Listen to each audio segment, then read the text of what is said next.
Ladies and gentlemen, my name is John Ing, and I have the privilege of serving as the mayor of the city of Missoula.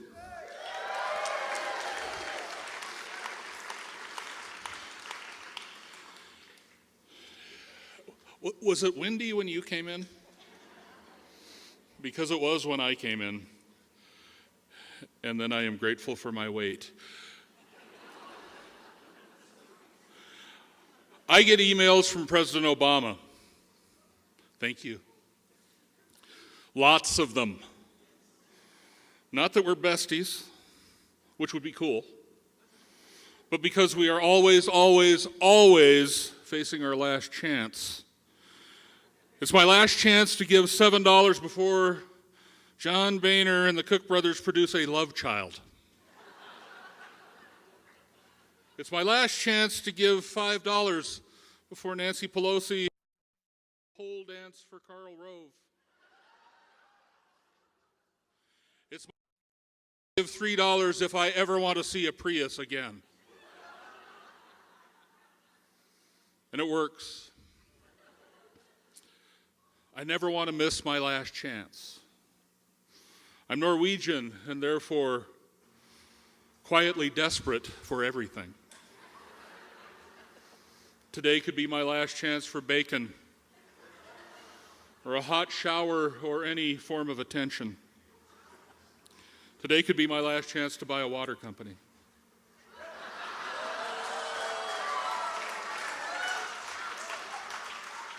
And I don't want to miss that last chance. So I send my president $7 on the American Express, which after the charges costs about $78. But it's worth it not to miss out. I never want to miss out.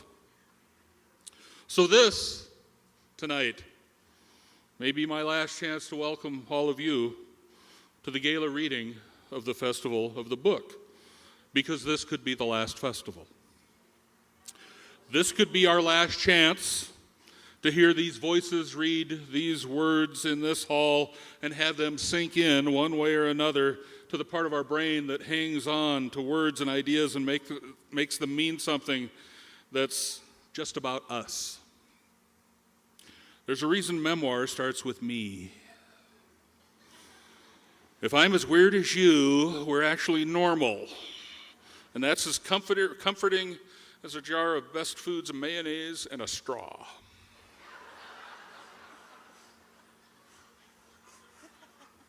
Sorry, I have to pause for a moment. Because I'm having a moment. But no one is emailing us about the last festival. John, if you don't send us $8 by midnight, we're going to make the Milltown Union Bar into a Lifetime original movie starring Justin Bieber. Sometimes the money runs out, sometimes the energy runs out, sometimes stuff needs a rest and a little fresh air. Sometimes people need a rest and a little fresh air. And while this may be the last festival of the book built by the current outfit, it likely won't be the last ever. And in Montana, as it turns out, we celebrate the last. Remember when the last best place was a brand new turn of phrase? It was cool. It still is, really, if you think about it. The last lasts. Last words are famous for a reason.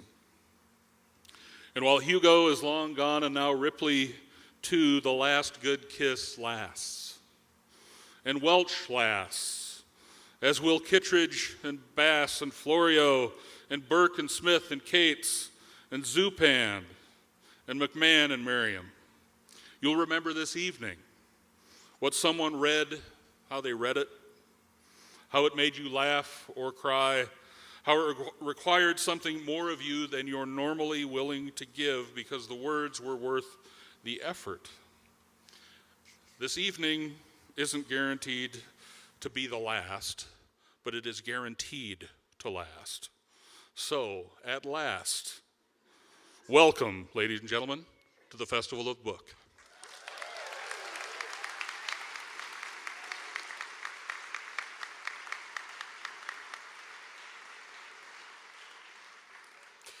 Thank you, Mayor Engen, and thanks to all of you for being here.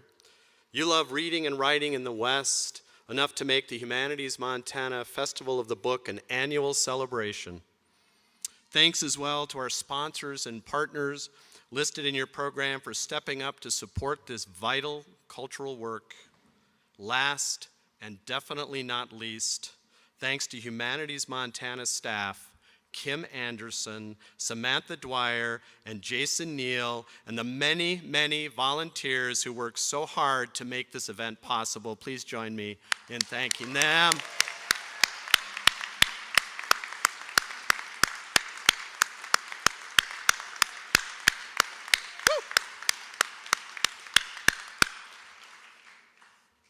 Tonight, we celebrate the legacy, the present, and the future of writing in Montana. In honor of this 15th anniversary of the Festival of the Book, you'll hear from several writers who have graced this stage in years past. In honor of writing's present and future, you'll hear from writers with exciting new work who promise to continue to deliver the goods for years to come. And so tonight, we mark the continuity and great possibility of writing about our home place. To start us off, I return to a passage that sent an electric jolt through many of us when it appeared around the time of Montana's state centennial in 1989. All over the West, the old story is dying. We find ourselves weathering a rough winter of discontent, snared in the uncertainties of a transitional time and urgently yearning to inhabit a story that might bring sensible order to our lives, even as we know such a story can only evolve through an almost literally infinite series of recognitions of what we hold sacred, individual by individual.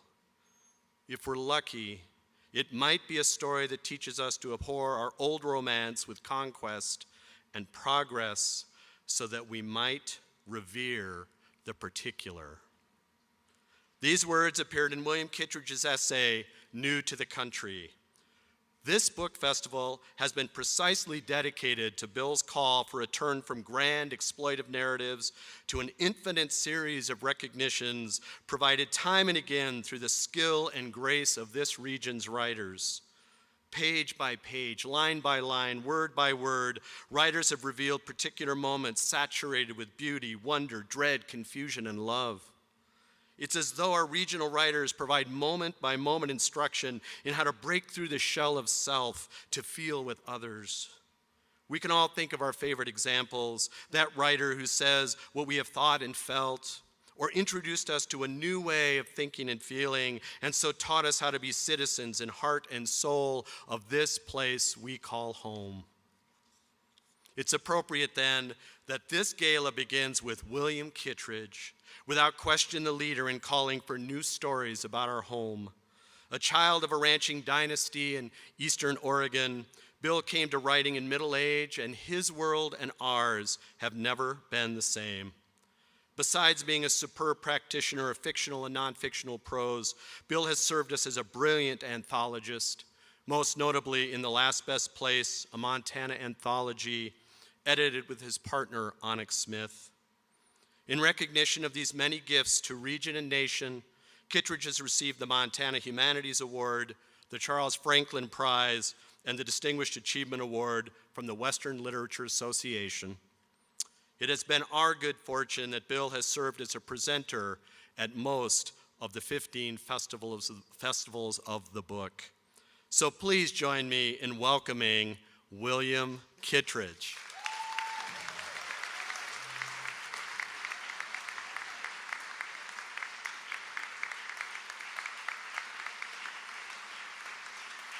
Thank you. You got it, man.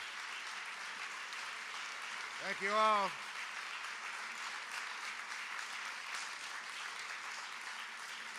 Well, I got instructions from Kim that I've got 5 minutes. I don't know if I'll use them all, but the first thing I'm going to do is take off my hat to her. I want to take a moment and congratulate her. 15 years. A friend of mine who managed a conference like this down in Oregon once told me the difficulty of getting writers to the right room at the right time. He said it was sort of like, herding cats or something. And I think Kim had 15 years of herding cats, essentially. I saw her one time out in the lobby of this place. See, she's herding cats. God bless your heart. Out in the lobby of this place, and she was entirely exhausted, before the last deal of the festival. And I said, "How you doing?" She said, "Don't worry, I'm going to make it." She's planned and overseen this book fair, no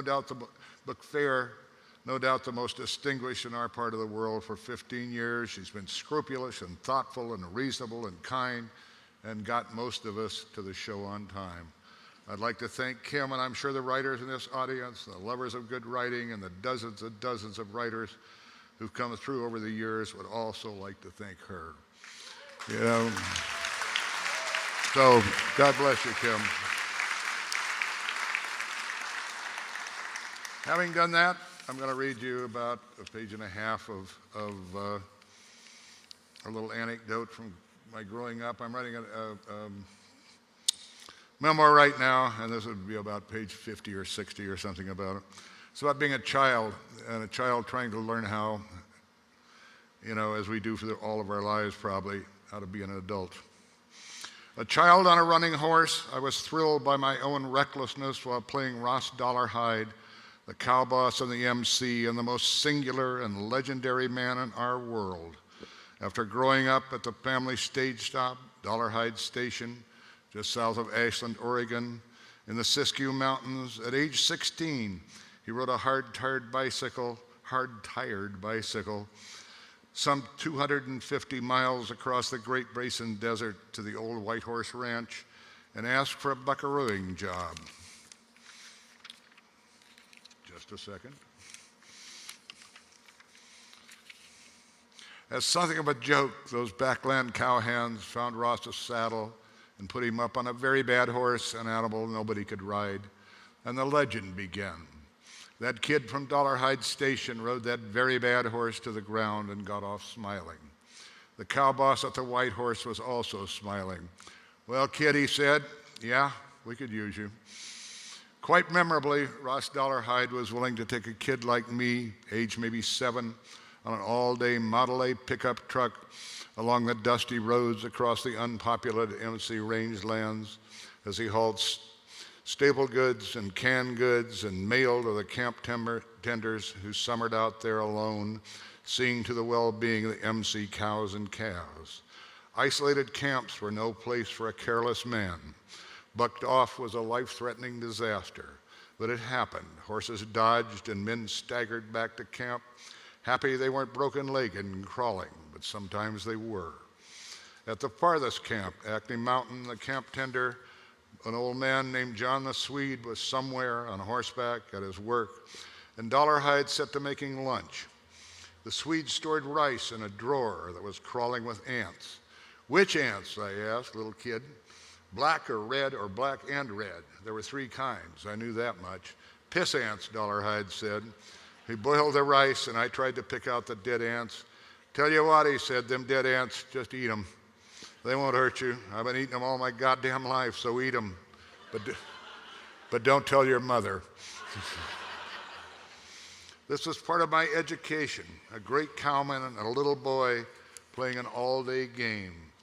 Just below the perch where we're sitting on Acme Mountain lay the unroaded and to this day unpopulated great sagebrush expanse of Hawks Valley, where my father wanted to have his ashes scattered from an airplane, and they were. That's the end of that. It's a little bitty thing from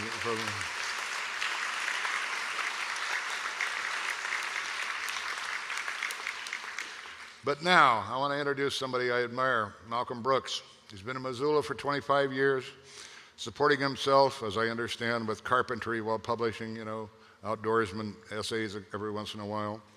His first novel, Painted Horses, was released by Grove Atlantic in August to widespread acclaim. Carolyn Shute said, "Painted Horses is evidence that the many-peopled, colorific, panoramic,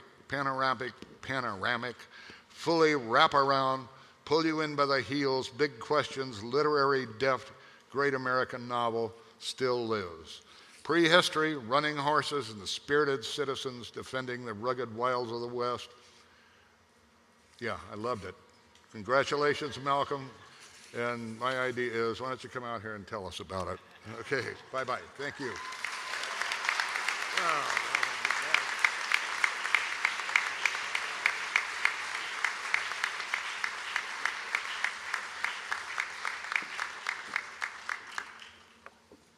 I can't see any of you out there. 17 or 18 years ago, I was in the very last undergraduate fiction workshop that Bill Kittredge taught during his tenure at the university, and I really couldn't have seen this coming back then. According to Kirkus Reviews, this novel was a mid-1950s odor that wants to come off all cowboy and sensitive at the same time. And I read that and thought about it, and I said to myself, yeah, that sounds about right. He saw the helicopter again when he cleared the rim of the canyon, whirring like an insect across the steppe a mile or more away, and all the more menacing for its novelty. He pulled the mare sharply left and put her into a run, reined to a stop in the mahogany. The helicopter continued its slow course, angled north and west, and then made a slow bank around and disappeared behind a butte. John H. clucked at the mare and rode out over open ground. He gambled the pilot wouldn't swing back in the time it took to cross the flat and get into the low hills, and he put the mare into a dead gallop, a pace he dreaded but couldn't avoid. Before he lit out, he'd asked what day it was, and she had to think a minute before she said Friday, and he thought, you're right, we should have come 2 days ago. He made the hills and went up into a draw and stopped shy of the open saddle at the top. He sat the mare and looked back.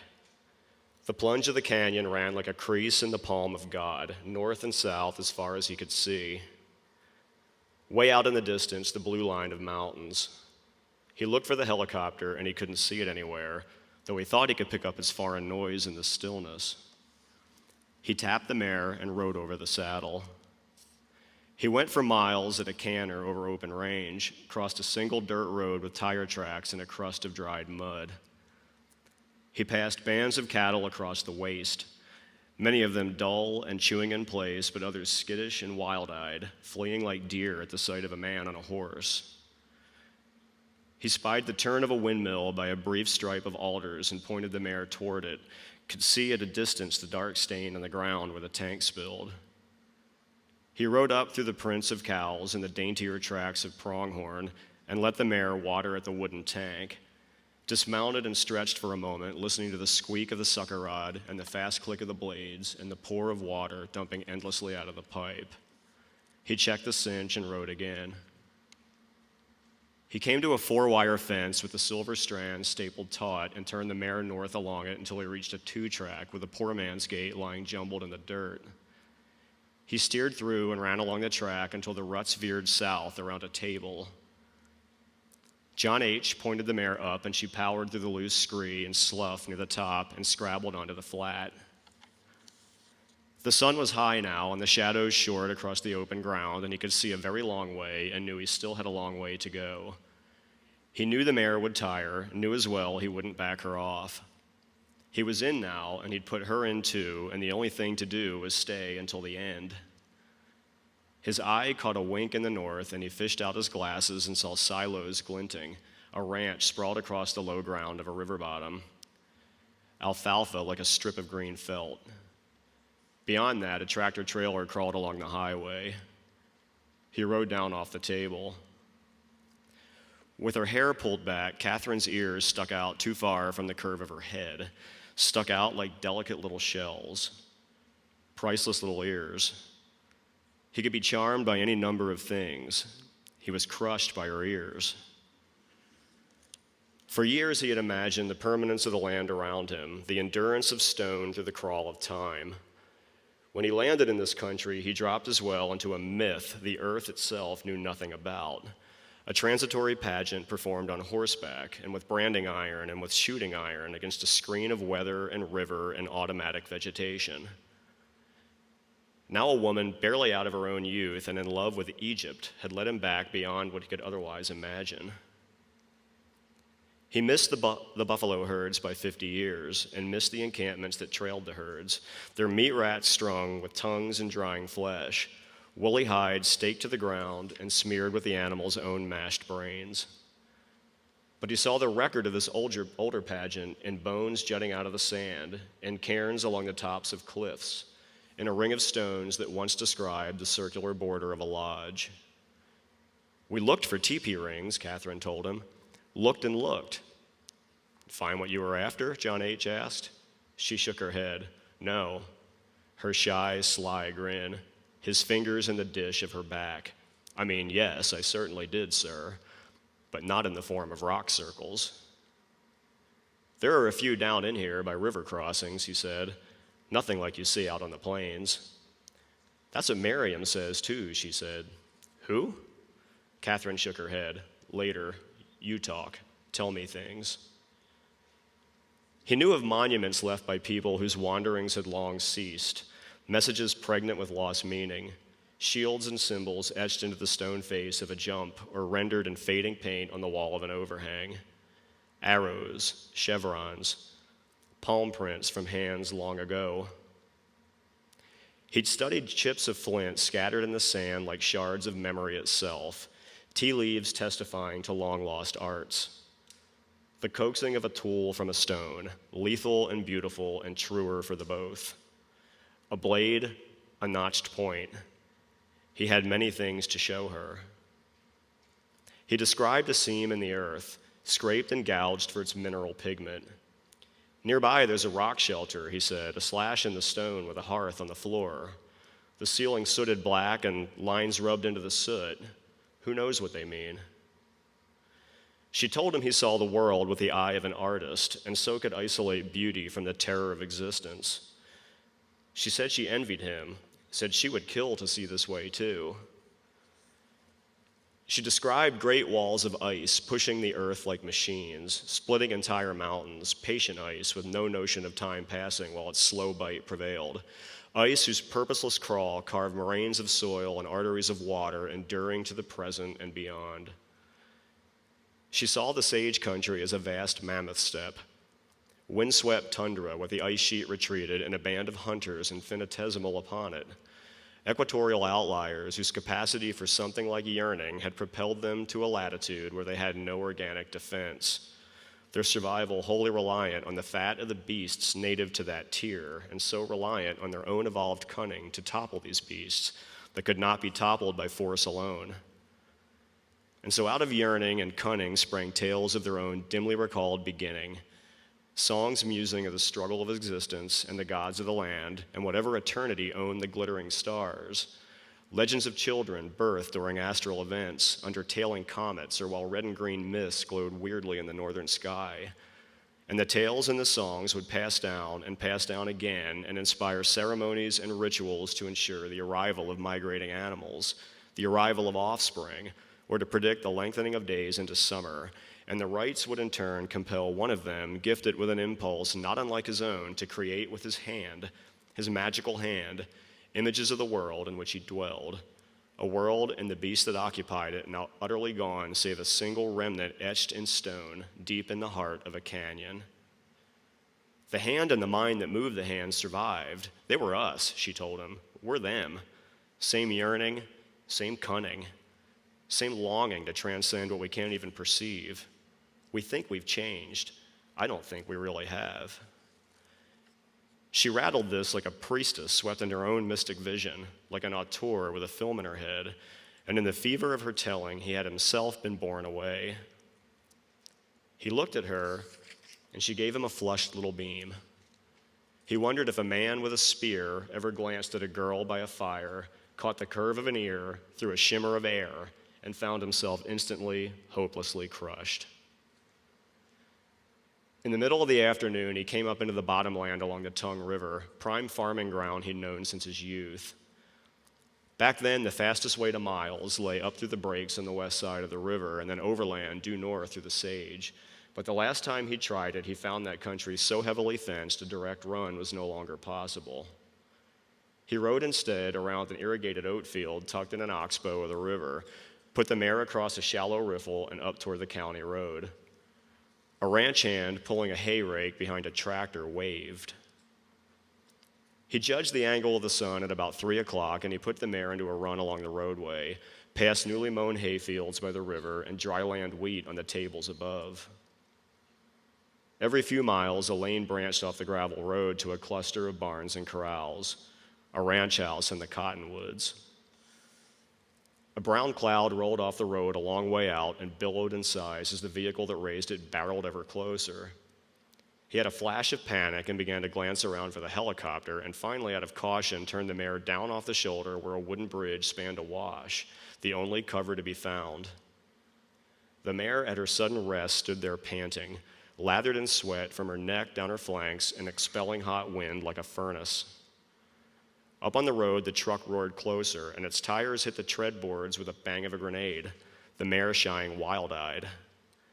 A 2-ton GMC pulling an empty stock trailer.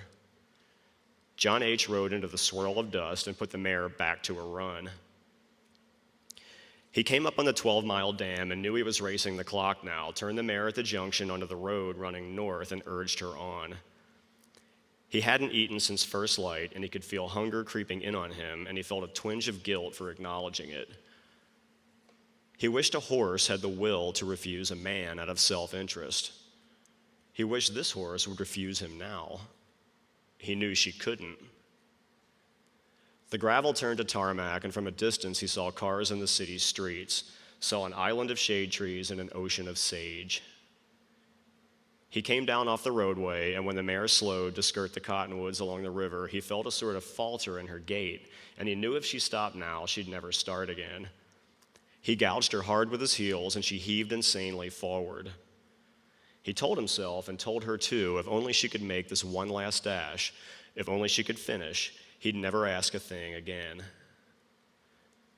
She thundered beneath the railway trestle, and he caught the burn of diesel on the air and turned her up out of the floodplain and down an unpaved alley at the edge of town. They galloped onto Pacific Avenue, her hooves clattering on the paving all the way to the veranda on the train depot. A handful of loiterers turned with their jaws agape. He swung down before she'd come to a stop, jerked the slip knot on the cinch, and hauled the First-No saddle free of her back. She looked like a whipped wet dog, head hanging and legs spraddled, blood on her breath tinting her muzzle pink. He pulled his rifle and the camera and film reels, but left saddle and pad in a heap on the veranda. He strode up under the big half-moon windows and into the depot. He heard the huff of an idling train from somewhere outside. Otherwise, the station had a dinner-time stillness, the week's work done, and no one around. John H. went for the postal window and hammered on the bell. The round dial of the clock read 10 to 5. The attendant emerged from the back with his apron untied at the waist and dangling from his neck only. Instead of hands, he had metal hooks with an articulated metal thumb that opened and closed on a thin strand of cable. He was around the same age as John H., maybe younger. He placed his hooks in the air when he saw the rifle. "You're the boss, fella. Don't get your dander up now." He burst into a guffaw. John H. set the camera on the counter. "I need to send this east." "East where?" He fished from his pocket the corner of the map. "New York, Manhattan." "I can get it out Monday, fella. Train's done loaded. About to leave on out of here." A ruckus went up out front, a muted but frantic thumping and alarm shouts. 2 men in suits and dress hats ran down the veranda past the windows, followed by a third in coveralls. "That there a bringback?" said the postman. A tension crawled across his skin, a burn at his collar like a breath down his neck. The postman gestured with a hook. "Your gun. Mannlicher, am I right? A real one. You bring it back?" John H. connects the dots and remembers something, unslings the gun from his shoulder. He flips the trap in the butt and lifts out a flattened roll of bills. "This is $200 or close to it. I rode 100 miles today to get this camera on that train. I have to get it on the train. I've got a friend has one, said the postman. He made it all the way through Germany into Holland, liberated that fancy little gun, and then had to cut the forestock off to fit the thing into his duffel. Otherwise, they wouldn't let him bring it on the ship. You in Germany too? Italy, said John H., then France. He set the bills on the counter beside the camera and laid the Mannlicher down as well. You can have the rifle, just get the camera on the train. Well, looky there. They didn't saw yours off. Guess you all took a different boat. The postman guffawed again. Lucky guy. I was in France myself. Far as Omaha Beach, anyway. John H. heard the throb of the train in the back, and through the windows in the front saw a woman dragging a boy by the arm, the boy craning his neck to look behind. The postman pushed the bills back with his hook. Ain't nothing but a thing, cousin. I don't want your money, and your rifle ain't gonna help me much either. Tell you the honest truth, I'm a natural southpaw.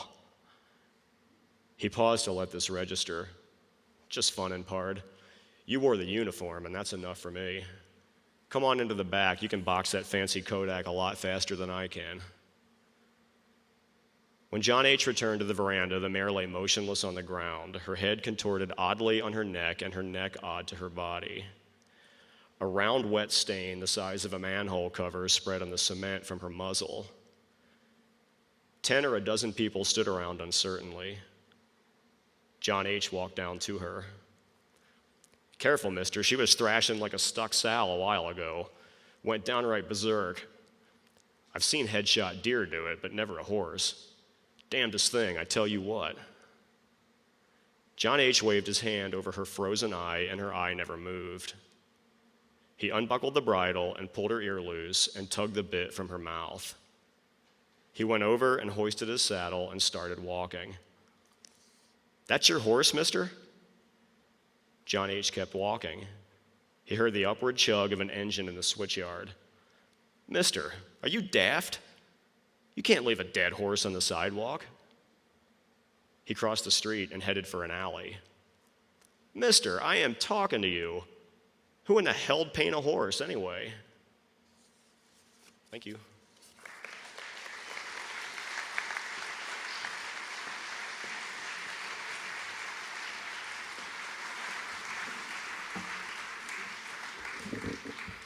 Thank you, Malcolm.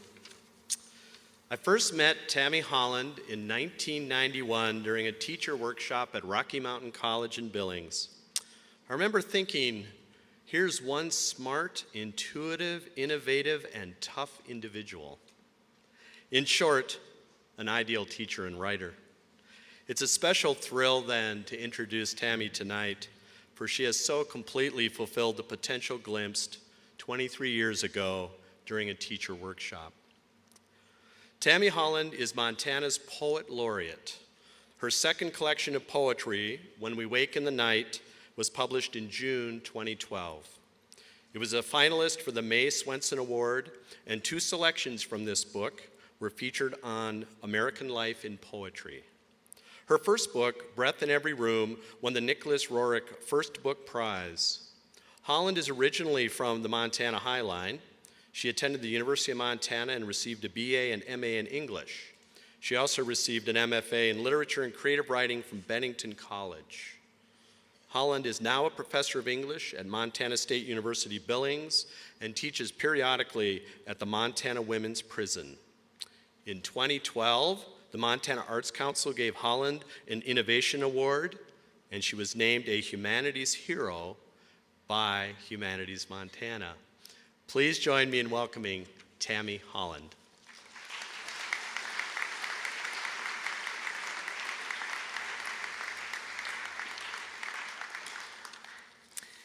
Thank you. I have a few words to share this evening, and I hope one poem, if I can remember it clearly at the end.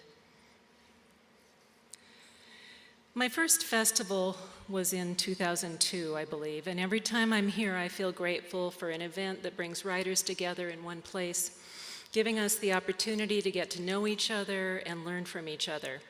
I wonder how many good ideas are sprung here, how many collaborations born. While the festival events are primary, the friendships and connections are amazing too. There's so much that I've loved about this festival, how it has provided opportunities to hear the voices of poets and writers from around the state and beyond, and how it has featured one-of-a-kind events, like the world premiere of an oratorio based on the heart song of Charging Elk.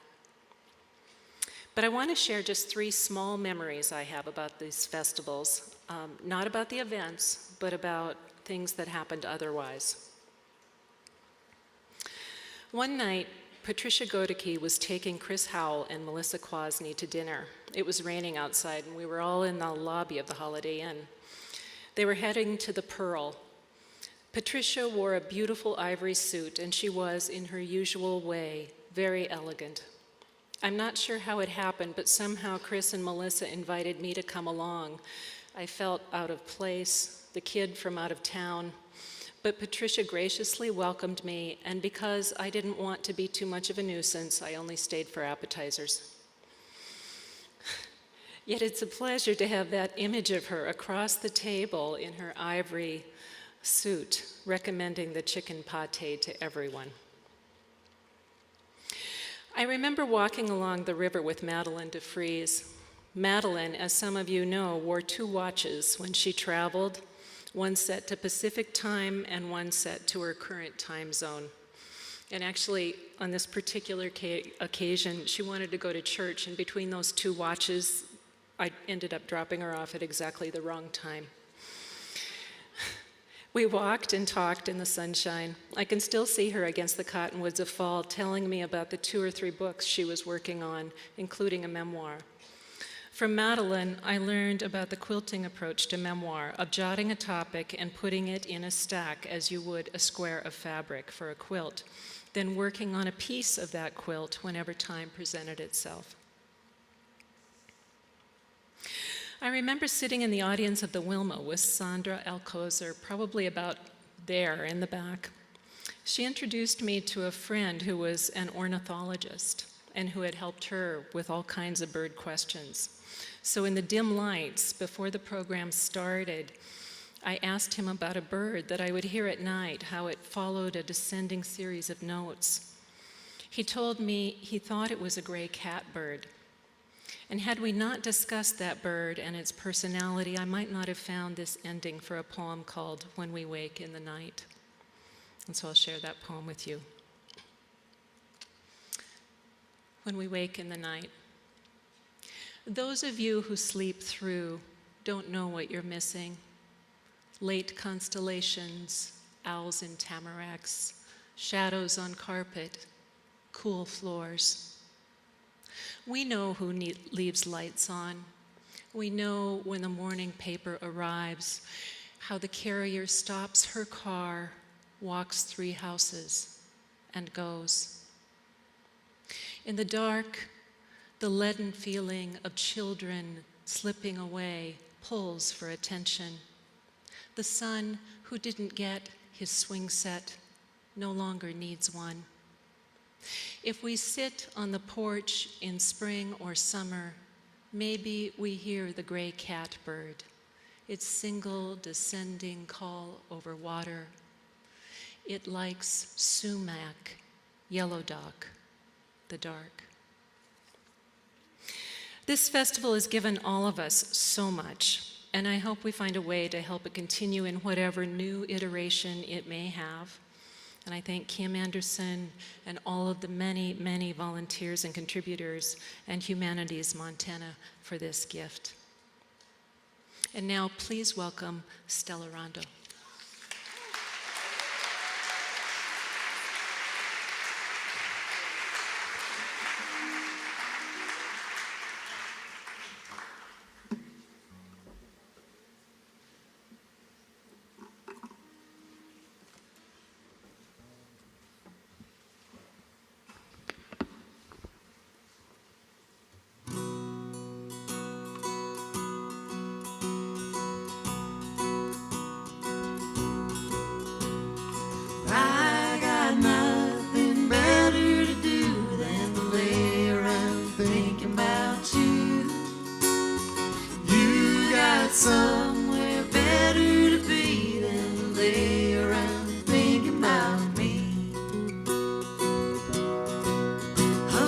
faucet, let it drip while I picture your hands on my hips and the dog he wants out. Just can't stop thinking about how you cut me loose. Got no excuse.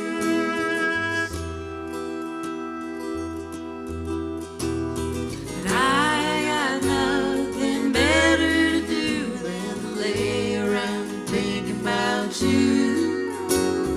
You got somewhere better to be than to lay around and think about me.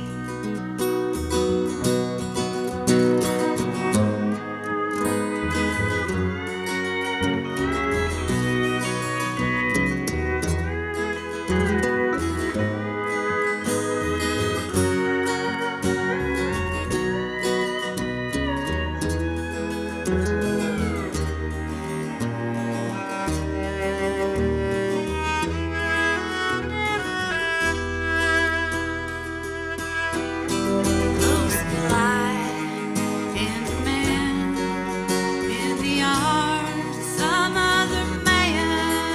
Oh, the needles and the spools, demanding, defending the rules. My heart is spent, can't pay the rent.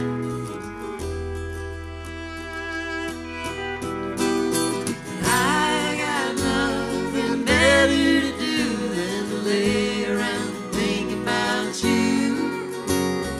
You got somewhere better to be than to lay around and think about. I got nothing better to do than to lay around and think about you. You got somewhere better to be than to lay around and think about me.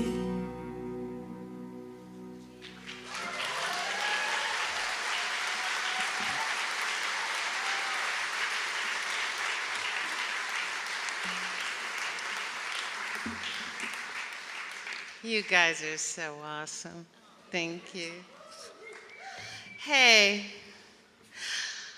at the heart of a circle of seminal writers based in western Montana is a woman with an absolutely distinctive voice, both on the page and in the room, and the best hair in the world. I'm referring, of course, to Onyx Smith. She uses both her voice and her hair to great advantage, sharing her passions through her prose, her advocacy work, her film work, her editing, and her teaching. I have asked myself many times, what can't Onyx Smith do? She's the author of the prize-winning memoir Homestead, the essay collection In This We Are Native, and an environmental history, Big Blue Stem. She is also, of course, a great editor, co-editor of The Last Best Place, and also with Susan O'Connor of The Wide Open, Prose, Poems, and Photographs of the Prairie. Her short stories and essays have appeared in many magazines and journals, and her film credits include important documentary work, as well as being executive producer of the feature film Heartland and co-producer with Bill of A River Runs Through It. She was a founding member of the Sundance Film Institute. She was the director of the Yellow Bay Writers Workshop for 11 years and an interim director of Humanities Montana. She has taught creative writing at the University of Montana, as well as countless other writing programs, workshops, and conferences. And while accomplishing all of this, she raised 4 amazing children, and she has been an ardent voice for conservation and protection of the environment. She is my inspiration, and clearly, there is nothing Onyx Smith can't do. Please welcome her.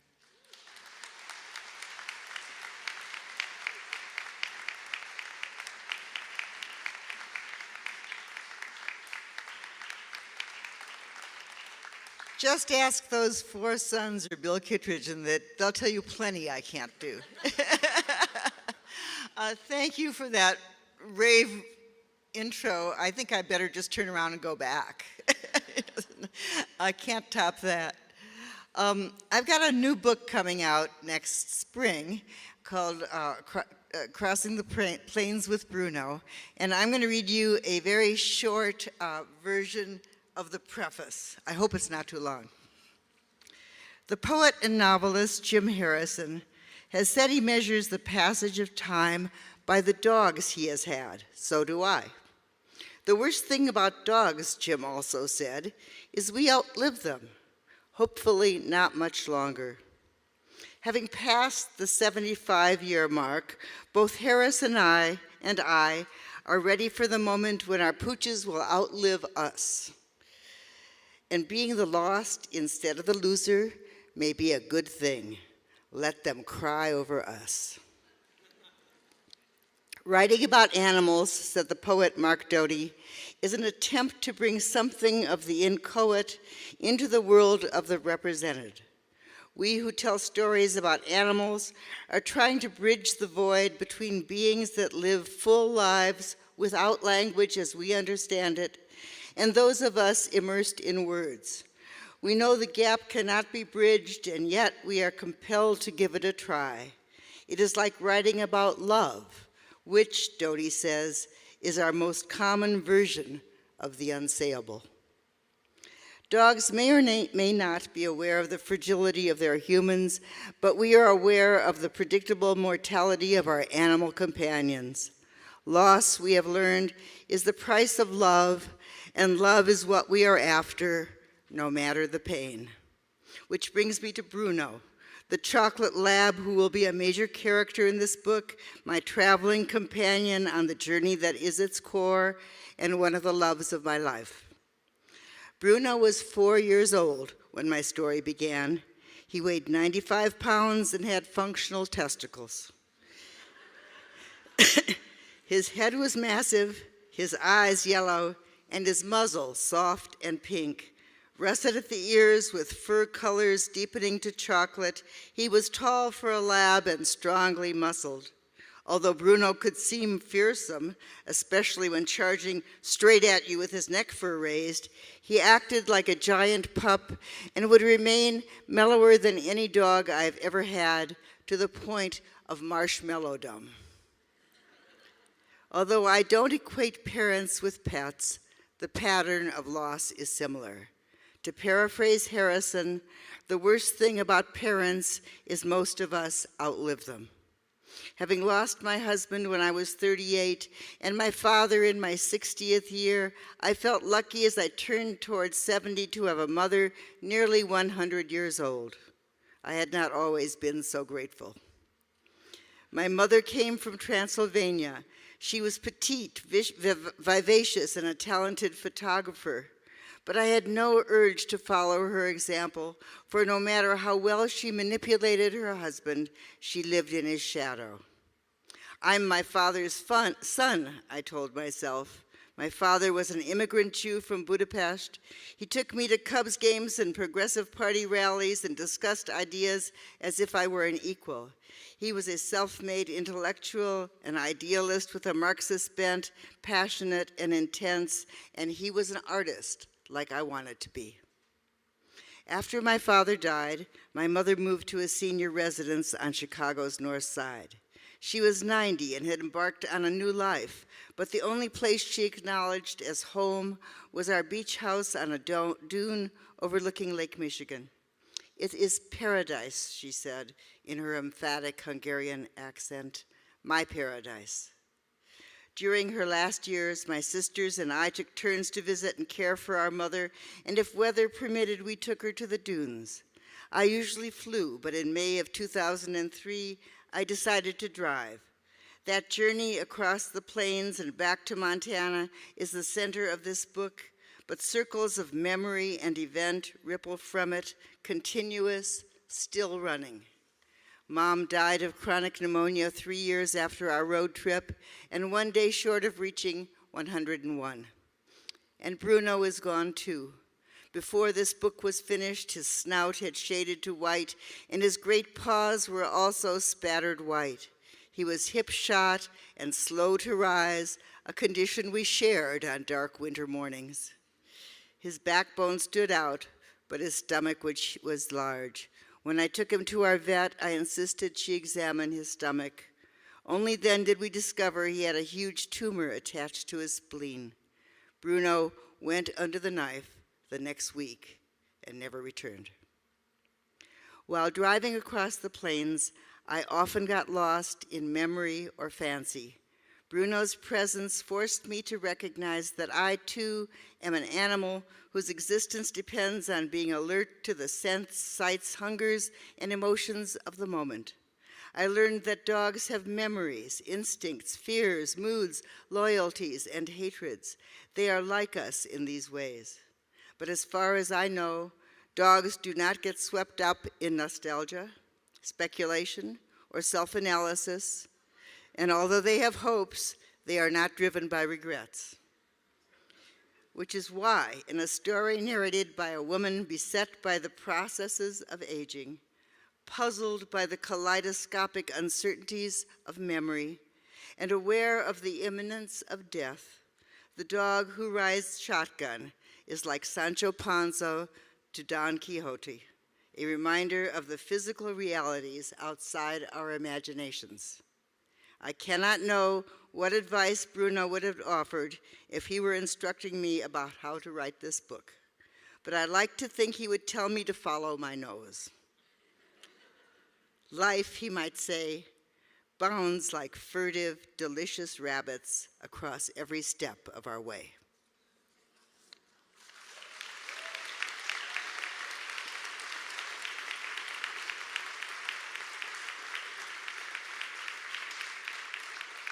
Thank you, thank you. I'm delighted to introduce Walter Kern, a longtime acquaintance and one of our best and most intriguing writers. It's been wonderful having you and Amanda in Missoula, Walter, and we writers and readers in this most modest of sin cities, that's what folks in Bozeman call us, hope you will put roots down in our valley. I cannot detail Walter's many accomplishments in a few words, but I'll try to hit a few highlights. He's the author of 8 books and an ebook, including Up in the Air and Thumbsucker, both of which have been made into feature films. His stories and essays have appeared in The New Yorker, The New York Times Magazine, The New Republic, GQ, Esquire, and many other really worthy publications. Walter's latest book, Blood Will Out, is a memoir as well as a gripping tale about a con man more bizarre, outrageous, and sinister than anyone but Poe or Patricia Highsmith could invent, anyone but Walter. Publishers Weekly in a starred review said, Kern's candor, ear for dialogue, and crisp prose make for a masterful true crime narrative. The book deserves to become a classic.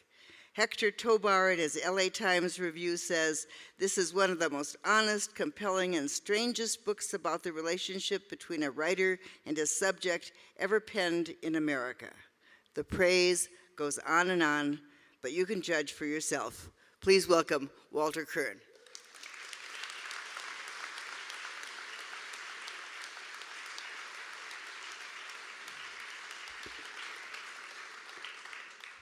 I'm so glad to be here to represent Livingston, Montana, this state's other small literary city. Someone told me Livingston, before I'd moved there, they said Livingston, Missoula is the same thing. Livingston's just like Missoula without the students and the professors and the sane people. In 1998, I got a phone call from a neighbor who said that they'd like me to meet someone. a guy from New York who went by the name of Clark Rockefeller had called the Livingston Humane Society and said, I'd like to adopt a dog that you have up on the internet, but I have no way to get it. My private plane's in China with my wife, and I don't drive a car. I don't have a driver's license. This particular dog was crippled and in a wheelchair, and it had been run over and shot. And the Humane Society came to me and said, could you call this Clark Rockefeller on the phone and try to arrange some way to get this dog to him? He's going to make a big contribution to the Humane Society if we deliver it. My thought was, I should get in my F-350 truck, which got 6 miles per gallon, and drive it to New York, drive this dog to New York. That way, as a writer, I'd get to meet this very peculiar Rockefeller, and I'd also, win a great contribution to the Humane Society. It turned out, to summarize my book, I had met an imposter, a murderer, and a con artist who I'd known for 10 years as a friend, and then find out was a combination of Jeffrey Dahmer and Thurston Howell III from Gilligan's Island. But before all that happened, I did something very similar to what Anik describes. I drove it with a dog across the Great Plains of America. The dog was named Shelby. She was a Gordon setter. She was in a wheelchair. And this is a little bit of how the trip went. Within an hour of setting out, I'd learned all there was to know about the challenges of driving a dog without a functioning nervous system in the back half of its body. The main problem was that Shelby couldn't brace herself. She was helpless against centrifugal force. When I hit the brakes or rounded a curve, she'd pinball around inside the cab, slamming against the dashboard and the door. I fastened her in with a seat belt, but she hated it and protested by chewing at the buckle. Afraid that she'd break her teeth, I set her free and positioned her with her head across my lap and my right arm pressing firmly on her neck. This steadied her, but it distracted me, forcing me to bear down at critical moments when I should have been focused on my driving. About twice an hour, she had to pee. She didn't whimper or fidget when the urge came, but we were becoming psychic, the two of us. Intimately dual, and I knew in my muscles when she had to go. I'd start scanning for places to pull over, but it was Montana, where freeway exits are rare. So I would find myself weighing up the cost of letting her wet herself inside the truck versus the risk of parking on the shoulder unprotected against hurtling semis. The first 2 times this happened, I chose safety. But once the green blanket was reeking of ammonia, I decided to stop no matter what. My end of the deal, where peeing was involved, meant lifting her down from the truck onto the ground and holding her under the belly while the urine dribbled from her urethra. It dribbled because the nerve damage she'd suffered prevented her from directing it. Once, at a rest stop, the urine soaked my arm, creating the problem of how to dry my arm. I could walk to the bathroom and fetch a paper towel, but since I couldn't leave Shelby lying there helpless, I either had to carry her in with me or lock her in the truck. The truck was closer. Once I got her into it, my dripping arm had wiped off on her fur. The problem had solved itself, though not in a way I felt good about. The air conditioner gave out near Billings and filled the cab with the toxic smell of engine coolant. A short distance on, I ran over a length of steel-belted tire, what truckers call a gator, that seemed to put my alignment out of whack. I regrouped and refueled at a truck stop with a casino that attracted the desperate meth types familiar to me from my reporting. I kept an eye on them, loitering near the building. For some reason, they always came in couples, often a pasty, heavy, braless woman with a wolfish, jiggly-eyed man. as I set down the red plastic bowl I'd brought along and filled it from a jug of water. But without her wheelchair to hold her upright so she could get her head over the bowl, Shelby couldn't lap the water. I unfolded the chair and worked to get her into it. I had to push her face into the bowl to make her drink, but she refused to unfurl her pink tongue, which wasn't as pink as a dog's tongue ought to be. It was gray, like freezer-burned meat. I grabbed her chin and pushed a thumb and finger in between her jaws to wedge them open, then poured the bowl of water over her snout. A little went down, but she choked and coughed it out. I was crying by then. And in the purest way, the way people cry when there's no one around who cares. And they can stop crying or carry on as they please. And so they carry on. They might as well. Shelby, you have to drink for me, I said. I was starting to wonder what might befall a person who disappointed a Rockefeller. So, because I want a maximum coincidence here, I too had a Hungarian mother. And 3 days into my trip with the dog across the Great Plains of America in my air-conditioned-less 98-degree truck that smelled of urine and other things, I decided I had to stop at my mother's house in Minnesota and take a break, have a nervous breakdown. This is what happened there. Shelby soiled my mother's kitchen rug the moment I helped her roll into the house. My mother's place was a tribute to English cottages of the sort that Miss Marple might visit to solve a murder. All bookshelves and lamps and lace antimacassars, with so many welcoming nooks to sit and read in, so many helpful side tables and ottomans, that the question of how to best get comfortable there was a bit overwhelming. Just too much choice. On me, the house's effect was soporific, and happily so. The sleep I usually got there was soft, upholstered, deep, enveloping. It was the sleep of a prized and cared-for son, impossible to achieve in other settings. To benefit from this maternal service, though, required appreciative tidiness from me. No drinks without coasters, all throw pillows replaced. And Shelby's disgusting act when we arrived ruined the atmosphere, setting it on edge. Out. That dog goes out, my mother said. She had me settle Shelby on the porch under a bird feeder, hectic with wrens and chickadees. I folded her wheelchair and leaned it against a wall. It's ugly, that thing. It upsets me, my mother said.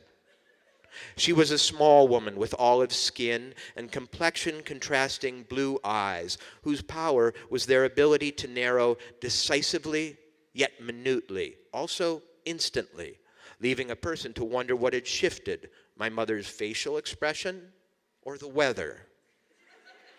Once she passed judgment on something, the issue was closed. There could be fighting about it, but no winning. When I came back inside the house after fussing with the chair, she made me wash my hands with ivory soap and gave me a fresh towel to dry them on. The towel went straight into the washing machine, along with the clothes that I had on. My other clothes were in the truck, but I was forbidden to bring my bag inside.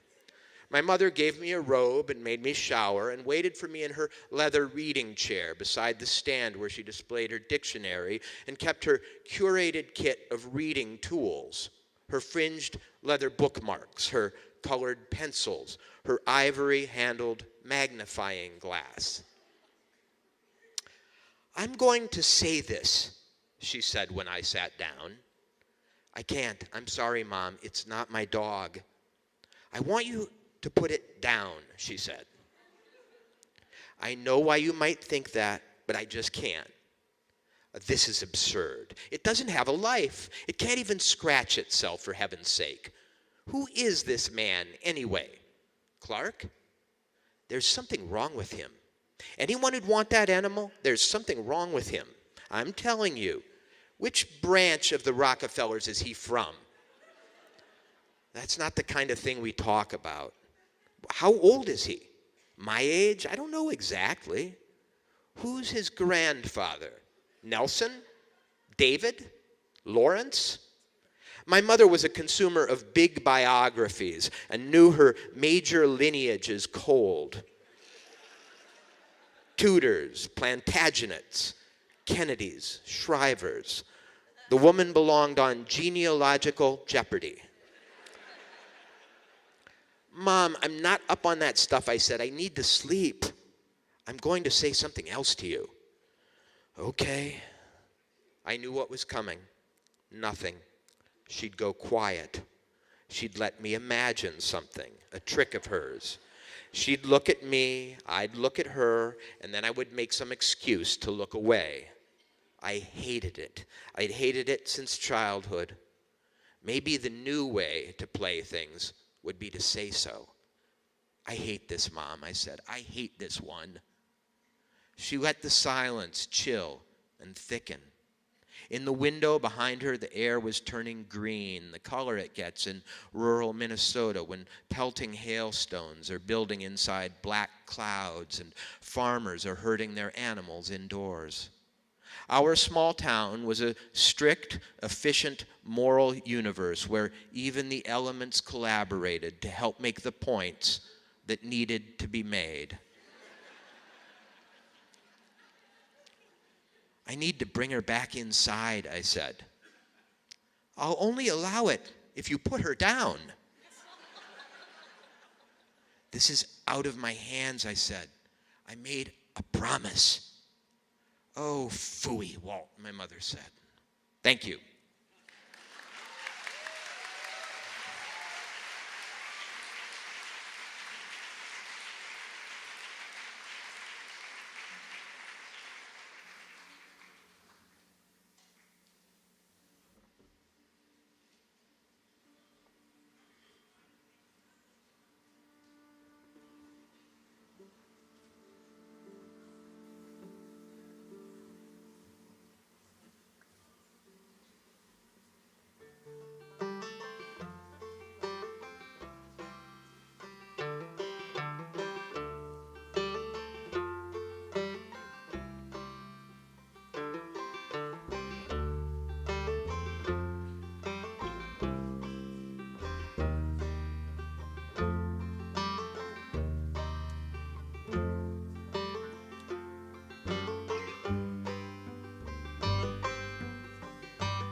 Every teacher has favorite books for the classroom, and David James Duncan's The River Why is right at the top of my list. Teaching this readable coming-of-age novel in a large freshman class, I couldn't get over the students' visceral and intimate responses to that novel. When the writer visited the class, he gently resisted my teacherly questions about plot and character and talked instead about the conjoined arts of fishing and writing. Memorable. David James Duncan is a father, a renowned fly fisher, a practitioner of what he calls direct, small-scale compassion activism, and the author of the novels The River Why and The Brothers K, the story collection River Teeth, and the nonfiction collections My Story is Told by Water and God Laughs and Plays. He's also co-author of 2 fast response activist books, The Heart of the Monster, co-written with Rick Bass, and Citizen's Dissent, co-written with Wendell Berry. Join me in welcoming David James Duncan.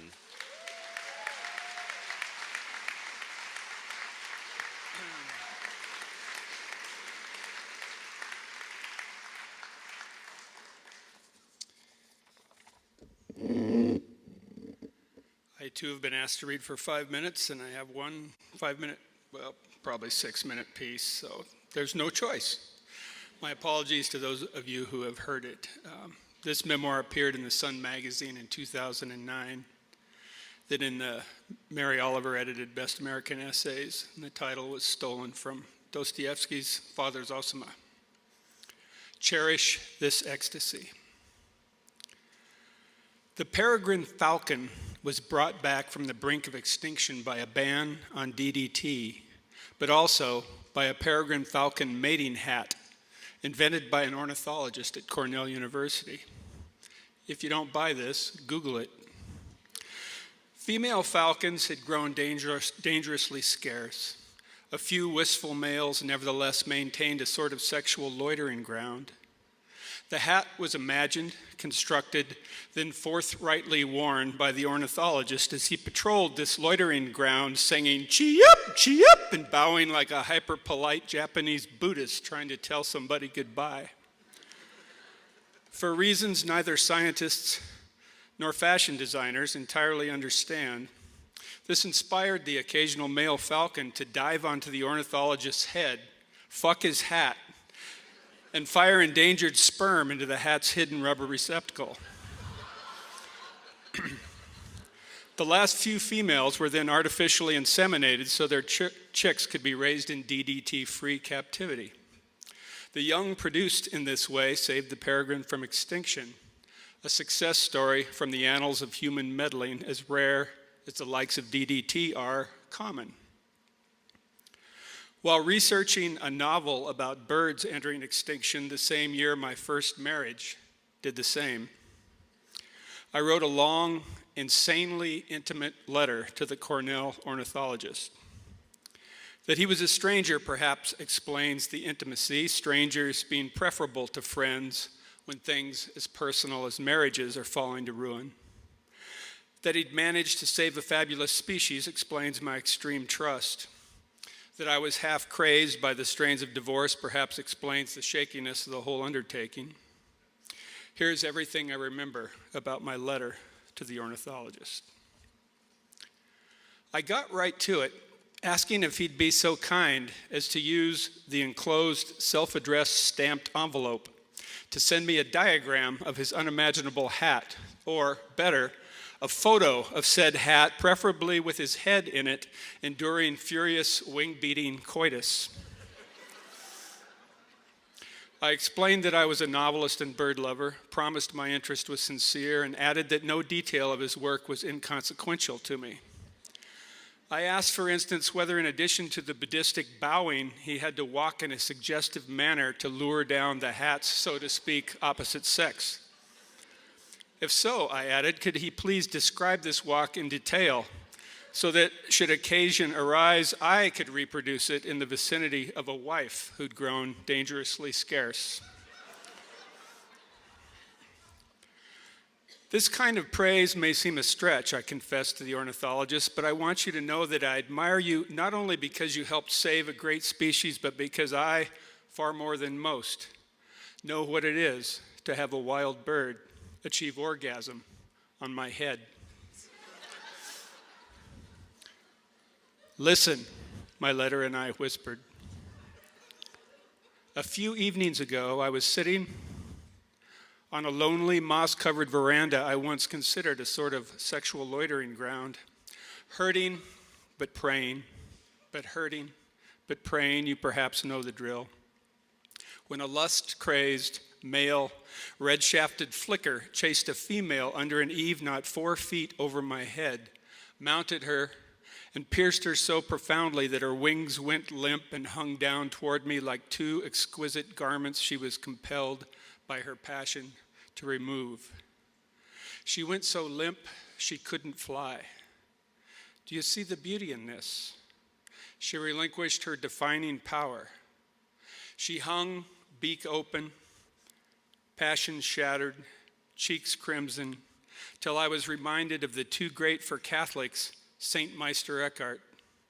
The greater the nudity, the greater the union, he promised Christ-pierced Rhine Valley women by the thousand, scaring the Vatican's crimson-beanied finest, so Christless, they waited till the Meister died, then sent inquisitors to the Rhine, clubbed and dissected his still living sermons, silenced or burned Christ's profoundly pierced lovers, and excommunicated the nudity and wings. Remote pockets of Rome-defying wing worship nonetheless survive. That willingly denuded female flicker so smote me that very late the same night, while my wife was out dancing, 2 dream flickers flew into my room, fused like a feathered halo over my head, and though not a wing or talon touched me, their passion poured in and in and in till it summoned from some lost chasm of bliss miles inside me the most ecstatic nocturnal emission of my life. I awoke, I told the ornithologist, passion shattered in blackness, sensing wings, and suddenly knew I am never alone. Knew, to be as scientific as I can about this, that I am loved, with no one and nothing there to show it. This invisible, ecstasy-producing, neither avian nor human love then gave me the strength right there in the blackness to relinquish the defining power of marriage and accept my human wife's wish to leave me. So I can't help but wonder, I asked the ornithologist, have you experienced this more than human love?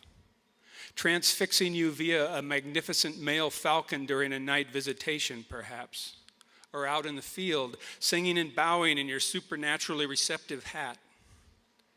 In the Brothers Karamazov, I told the ornithologist, Father Zosima tells Alyosha, all is an ocean.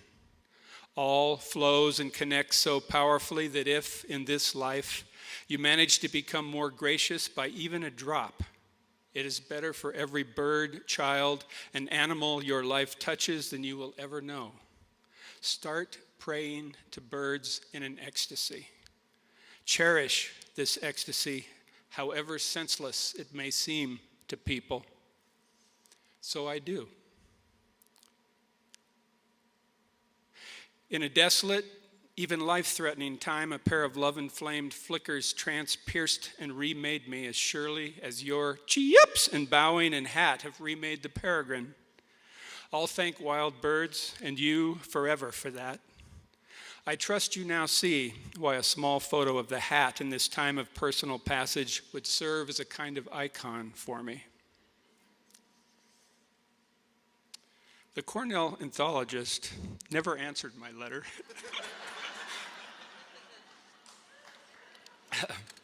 And he was wise, it turned out, not to do so, for into the vacuum created by his lack of answer, wild birds flew and have never stopped answering. Like the 43 Vaux swifts that dropped like dead leaves from an autumn dusk into my cold black chimney, grew still, but then thrummed in their sleep as only 86 swift wings can thrum all through the night. Or like the small black hole in the ice of a desolate frozen river at which I happened to be gazing when out popped a lone water ouzel who, after a single deep knee bend, burst into desolation-defying song.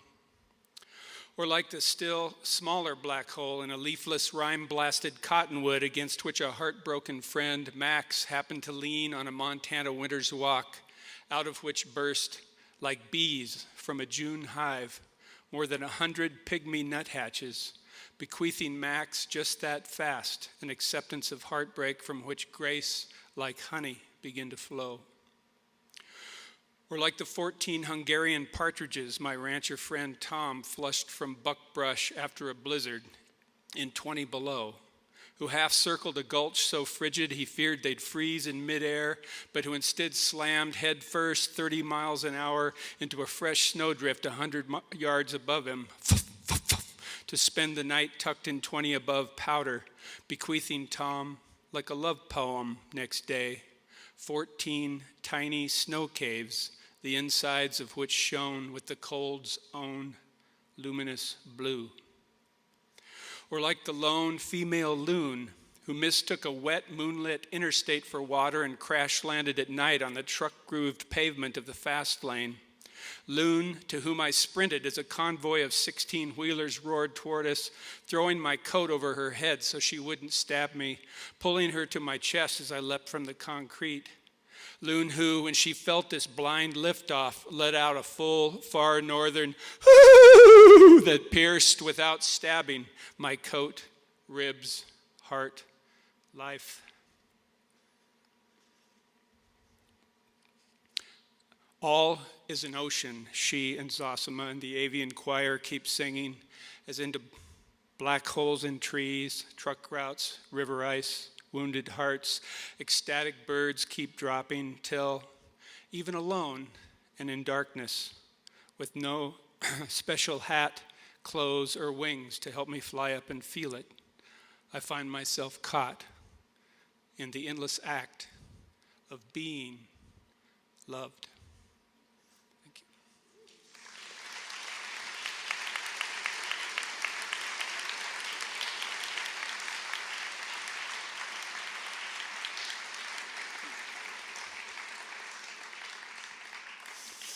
It's really fun to be asked to introduce Pete Fromm. I once blurbed one of his books. His funny, often fey, always psychologically astute short stories caused me to call Pete in this blurb the Chekhov of Great Falls. Pete was so embarrassed by this that he left Great Falls entirely. He then started a revenge campaign to get me nicknamed the Jackie Collins of Lolo. Luckily, Jackie can't fly fish for shit, so my stupid nickname never caught on.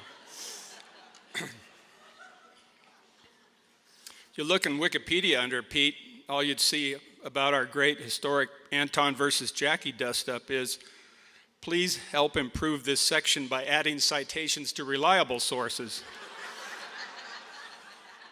How can we do that? Pete and I are our sources. Wikipedia tells you Pete's novel, As Cool as I Am, became a feature film starring Claire Danes, but neglects to mention the miracle of a 50-year-old guy with a walrus mustache usurping the identity of a 14-year-old girl, whose voice is then hailed by critics as provocative, gritty, erotic, hilarious, and genuine. Turn it around, if a 14-year-old girl wrote an equally convincing portrayal of what it likes to be Pete, she'd win the Pulitzer. Wikipedia also fails to note that despite the greatness of the novel, the film later convinced some that Claire Danes is related to Steve Danes.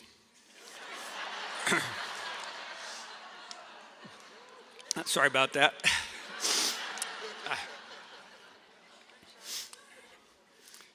It's a really bad, unfair comparison. God. I shouldn't try to do political humor with the mayor here. A last fact for Wikipedia to insert in their Fromm entry. Pete is one of an elite coterie of lifelong river rats, so skilled at rock throwing that he can skip the same one stone across a good-sized river to a catch-playing partner over and over. The stone has to skip so many times it slows down enough to be caught bare-handed. A weak throw sinks and you lose the rock. Too hard a throw, you break carpals and metacarpals. We're talking test of character, test of temper, and an ability to maintain extreme coordination despite the huge quantities of alcohol that caused this game to be invented in the first place. Reliable sources be damned, I'm here to tell you Pete's one of the best. I once spent a midsummer's eve thigh-deep in the Smith River, 1,000 feet deep in its canyon, skipping a Denny's pancake-sized stone back and forth. Feel the warm air and cool current as the rock patters the surface like a merganser's feet. See our grins widen at the consternated frowns of the fly fishers we guided all day. One recent evening, while reading the climax of a novel titled If It Weren't for This, I again sensed a stone zinging toward me hard enough to defy gravity, yet gently enough to catch in my bare hand. Pete's new novel embodies the essence of what drew me to literature in the first place, namely, the hard truth that the more people we love and the more deeply we love them, the more often and intensely we're doomed to grieve. Yet once in a while, a work of fiction defies our entrapment, bounces when it should sink, turns grief itself into an art form, and carries us to states of stunning, if bittersweet beauty, right in the face of loss. Please welcome Pete Fromm.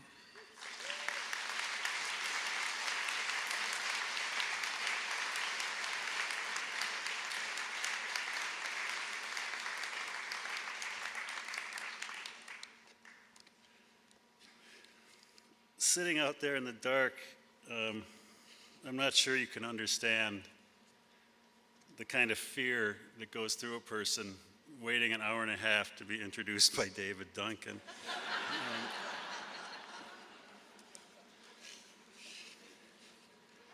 It's not pretty. And also, sitting out there, I don't know if it's possible to imagine the kind of honor it is to be up here in front of all of you and with the crowd of writers that they got together. So I want to heap my praise on to my thanks to Kim and everybody else who's worked so hard to put this together for so long. I took one writing class in my life. I didn't know there was a writing program in Missoula. Bill Kittredge was the teacher. At the end of one quarter back in the day, he said, "You can do this, kid." And I've been trying to prove him right ever since. So I'm going to read just a cut down half of one chapter of this new novel. It's about a river running couple. They meet and they're 20 years old. They kind of fall for each other, a lot like David's Flickers, and start their own river running business in Ashland, Oregon. Things are going pretty well until Maddie starts developing some issues. Her hand starts to twitch. She loses her balance sometimes. And at the same time she finds out she's pregnant, she's also diagnosed with MS. And this is the story then of their life together. This is a chapter very early on. She's got MS. Their first child is born. His name is Addie. Her husband's name is Dalt.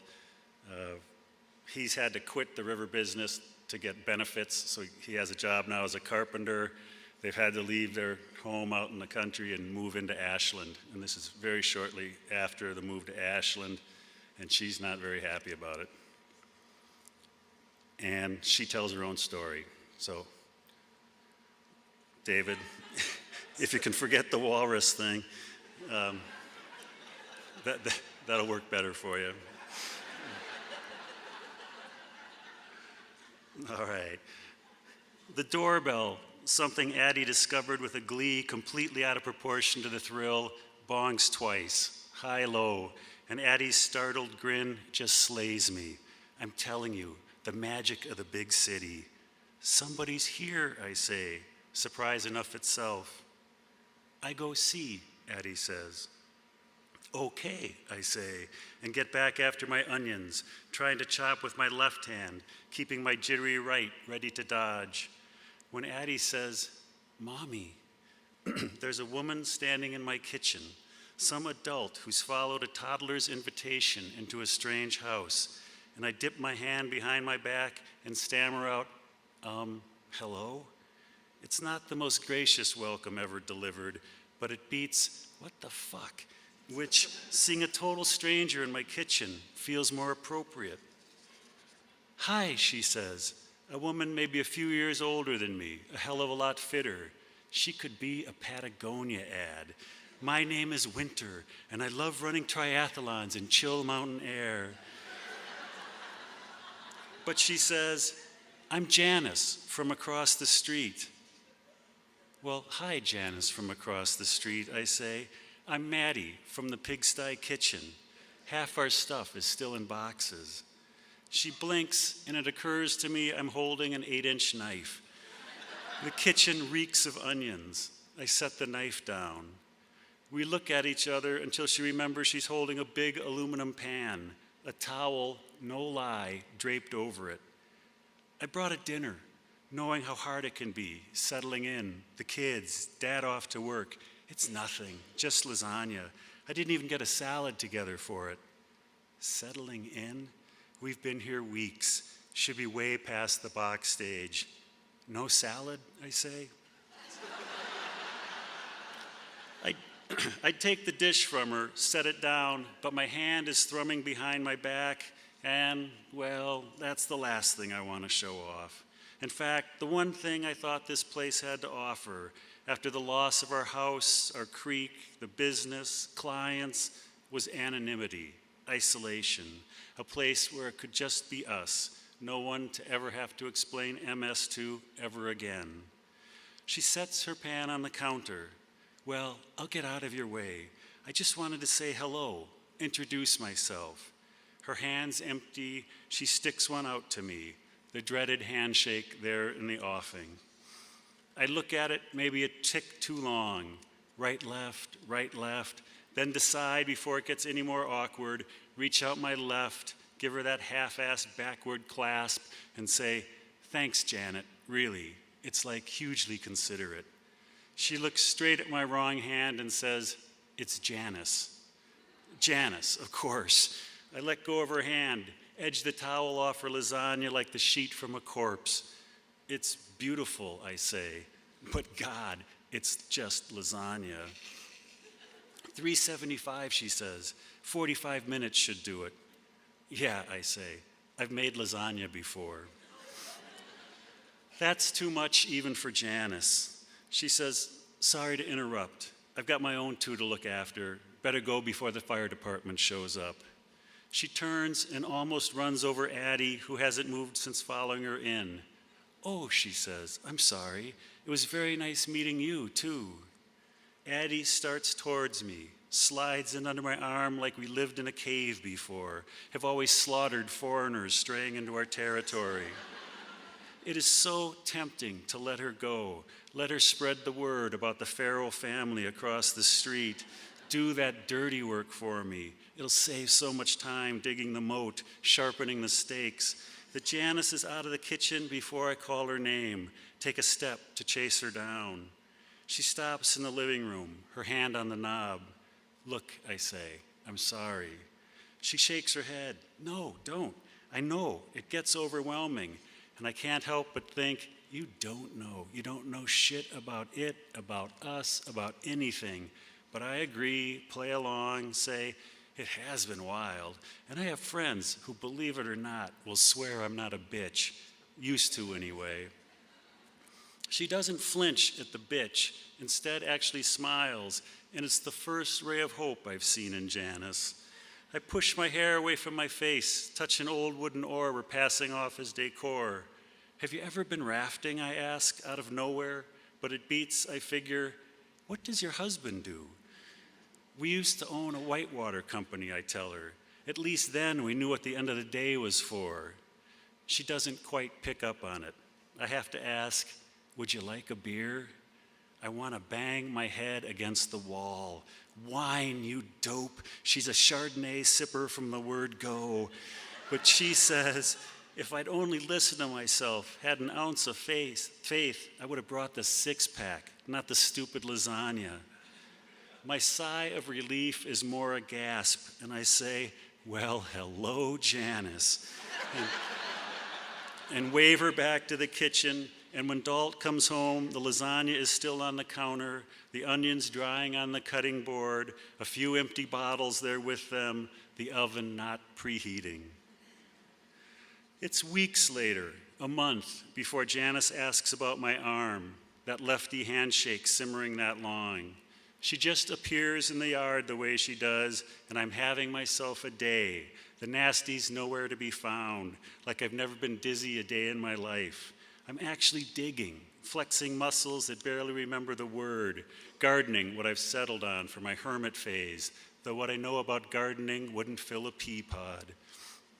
I swipe my hair away from my face, lean into my shovel, and say, Jan, did you bring a pickaxe? She pats down her pockets, shakes her head. Sorry. My hand, forgotten atop the shovel, twitches away. Jan tilts her head toward it. Nothing more. Oh, I say, and grab the handle tight, dig it into the soft soil. What are you doing, she asks. China, I say, making my break. She looks across the hill in both directions, down to the few hikers in Lithia. Are you even on your property? I shrug. This is the lowest one. I'm terracing. Like the Incas? Exactly. But why so far down? Maximizing harvest. She looks at me. I plant my shovel deeper. Did you see those railroad ties? Dalt said he'd do the heavy lifting, but I bet the two of us could get them. We climb the hill together, and keeping my twitching hand occupied, working, I grab onto the top tie in the stack and say, "Ready?" We grunt and stumble, then settle into it. Good till we're going down over ground I've already torn up. I lean right, get just a hair dizzy, swing my left hand out for what I remember of balance, and find my right's not been doing its share all along. The tie tumbles free, me just dodging clear, Janice tripping over it, falling into me, the two of us pulling up just short of a cartoon snowball trip down the hill. My hand lands on my thigh, not grabbing, just sitting there. Pointer in middle, hooking back toward my palm, thumb twitching over them like an anxious mother hen. Behind me, almost in my ear, Janice says, "Are you ever gonna tell me?"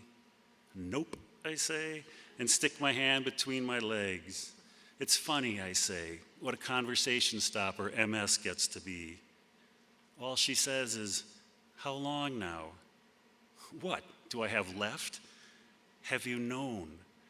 Since I start, but my supply of one-liners goes go beyond me. Since before Addie was born, I say. There's no genetic link, nothing direct, nothing confirmed anyway. Dalt knows? Yes, Dalt knows. What, how, I mean, it'd be kind of hard to hide something like that. Not for some couples I know. Well, I say, believe me, we are not some couple. She smiles and we catch our breath before kicking the railroad tie into place, start building in the dead man just like the gardening book said to. We carry down 6 more and get them mostly in, but I'm auguring in myself, the nasties in full charge, thundering down after the exertion, the Pinocchios claiming my joints, the puppeteer out on strike. I drop on top of the first wall we've built, the lowest course of my terrace. The creosote stench of the ties makes my eyes water. My whole arm is twitching, shoulder on down. Janice sits beside me. Does Addie know? I watch the kids down in the park, listen to them laughing. He knows I have bad days, but we haven't thought it necessary to hit him with acronyms just yet. She nods, picks up a handful of the dirt, tosses it inside my terrace. How much do you know about it, she says. Way, way more than I ever wanted to. I look at her. Don't worry, Jan. We're not heading to Sanders, not by a long shot. Well, my brother's wife, she starts, but I hold up my hand. Everybody knows somebody who knows somebody, but I'm sorry, this one's all mine. I'm not your brother's wife. It's not.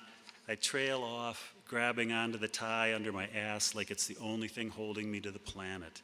Janice says, "Are you okay?" Overdid today. Do you want me to help you back up? I shake my head. Dalt will be home soon.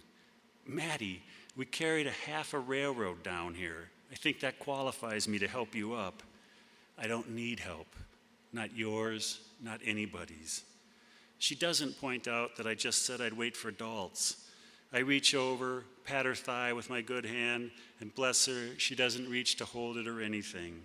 What she does is say, "What if the city comes up here, tells you you can't extend your park, or you can't extend your garden into their park?" I laugh. What, Janice? They're going to take me to court, drag my staggering, twitching ass before a judge? But why so far down? Why risk it? Why all the extra work? I blow out a breath that feels I've held for days, weeks, since we moved in.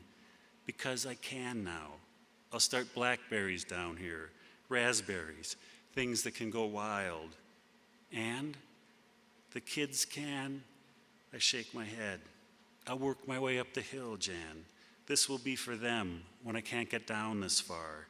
I came all the way down here so I'd have a longer run back to the house. Years worth. She puts her arm around my shoulders and my arm twitches against her side. Please don't, I say. Her arm eases off instead of jerking away. There are all kinds of new treatments, Mad. Now, oh God, I say, please not that. I'm already supporting the entire pharmaceutical industry, not to mention the physical therapists of Southern Oregon. Now here, the naturopaths want a piece of me, the homeopaths, who knows who else, the druids. Jan doesn't say a word, just stands, holds her hand out, pulls me up. I tense, and she says, "You want more help on this bluff project of yours tomorrow?" I glance at her, do not detect a trace of pity.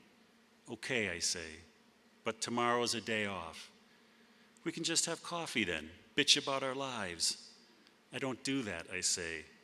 "Drink coffee? You," I say, "are an ass." Thanks.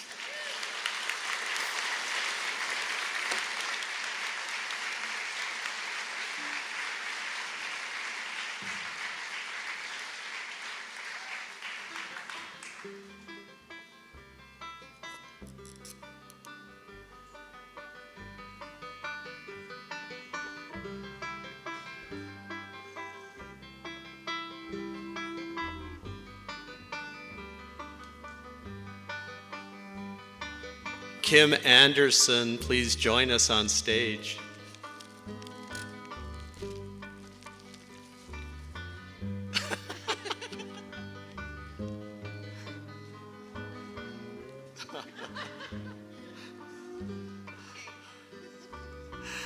We're presenting this gift to Kim in recognition of 15 years of unstinting energy, creativity, love of books, love of people, the belief that books are as essential as air, and just an incredible passion for this event.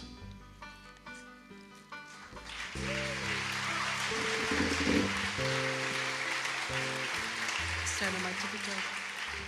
On behalf of the board, I want to echo the thanks to Kim and her amazing ability to bring people together, all of us in this room, all of us over the years. We are absolutely convinced that this festival will continue in some form because of the passion of the readers and the writers here and that have been through all of this. It's you guys that have been doing it, and it's you who will continue it. So thank you for that. Kim, Ken, Sam, Debbie, Jason, the whole staff will continue to do great work advancing the humanities here in Montana. So look for new programs that will be coming out of Humanities Montana over the course of the next year.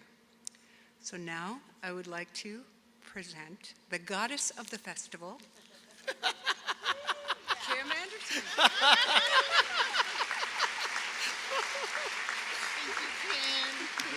Thank you, dear. Oh, wow. Wow. Well, it's been a great 15 years.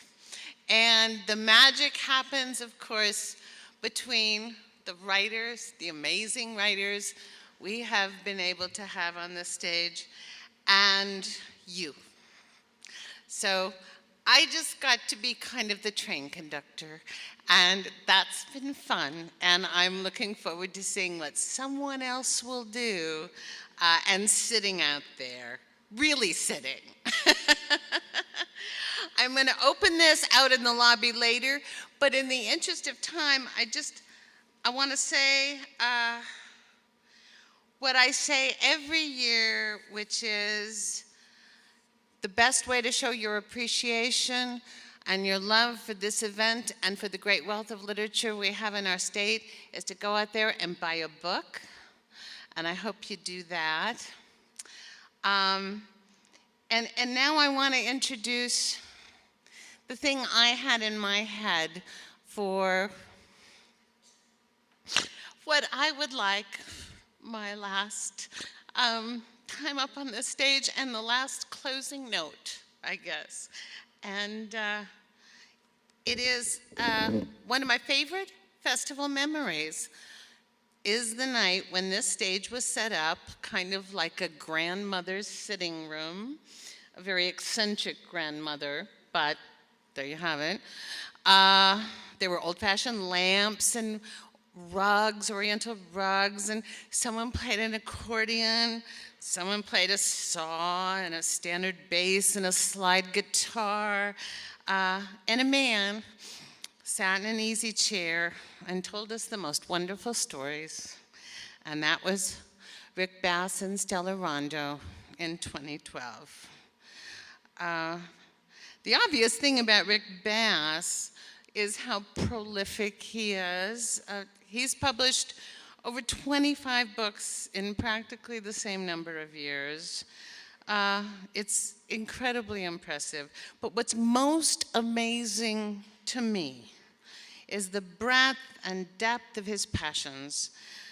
He's, of course, an acknowledged master of the short story, but he also writes frequently and movingly about the natural world, in particular his corner of it for the past quarter century, the yak. To those accomplishments add his novels, his activism, and the recent release with Stella Rondo of a CD. His awards, like his books, are too numerous to list, but they include O. Henry Awards, numerous pushcart prizes, a Penn Nelson Algren Award, and fellowships from the National Endowment of the Arts and the Guggenheim Foundation. And somehow, while creating this great body of work and leading a really exemplary life, he has also found time to be a great friend to the festival, appearing more often than just about anyone else. I think he and James Lee Burke are tied for being on this stage. I'm just so grateful to him. We all are. Please help me welcome again, Rick Bass.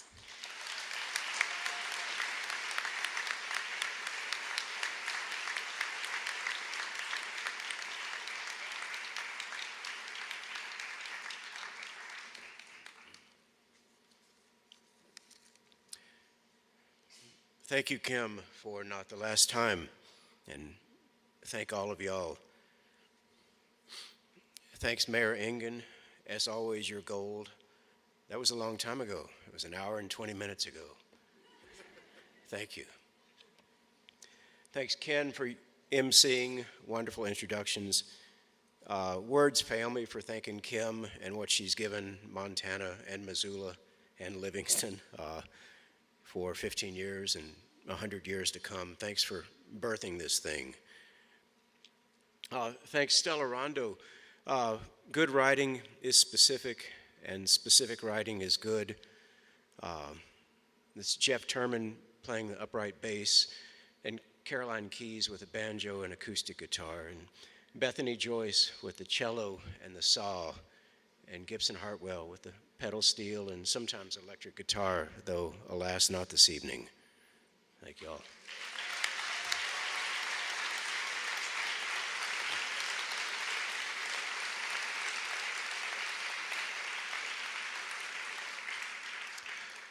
Unbeknownst to Stella Rondo during this literary marathon, while the lights have been ablaze up on stage, the audience has been going back and forth, up and down, back and forth to the bathroom, but you guys are marooned up here. Sorry for that.